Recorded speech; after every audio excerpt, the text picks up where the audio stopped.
Welcome to Madasaling Pinoy, your prayer partner. Ngayon ay ikaapat na linggo ng 40 araw na paghahanda. Ang mabuting balita ng Panginoon ayon kay San Juan. Noong panahong iyon, sa paglalakad ni Jesus ay may nakita siyang isang lalaking ipinanganak na bulag. At si Jesus ay lumura sa lupa at gumawa ng putik. Ipinahid niya ito sa mata ng bulag. Sinabi sa kanya ni Jesus, "Pumunta ka sa deposito ng tubig sa Siloe." Ang kahulugan nito'y sinugo. Maghilamos ka roon. Gayon nga ang ginawa ng bulag at nang magbalik ay nakakita na. Sinabi ng mga kapitbahay niya at ng mga nakakita sa kanya noong siya'y namamalimos pa, "Hindi ba iyan ang lalaking dating nagpapalimos?" Sumugot ang ilan, "Iyan nga." "Hindi, kamukha lang," wika naman ang iba. At sumagot ang lalaki, "Ako nga po iyon." Dinala nila sa mga Pariseo ang dating bulag. Araw ng pamamahinga nang gumawa si Jesus ng putik at padilati ng bulag.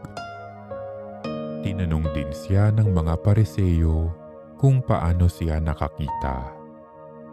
Sinabi niya sa kanila, "Pinahiran niya ng putik ang aking mga mata. Naghilamos ako pagkatapos at ngayon nakakikita na ako."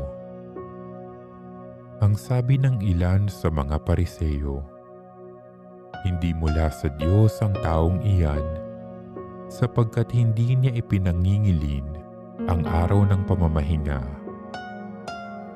Ngunit sinabi naman ng iba, "Paanong makagagawa ng ganitong kababalaghan ang isang makasalanan?" At hindi sila magkaisa ng palagay. Kaya tinanong nila uli ang dating bulag, "Ikaw naman, yamang pinadilat ni Jesus ang iyong mga mata, ano naman ang masasabi mo tungkol sa kanya?"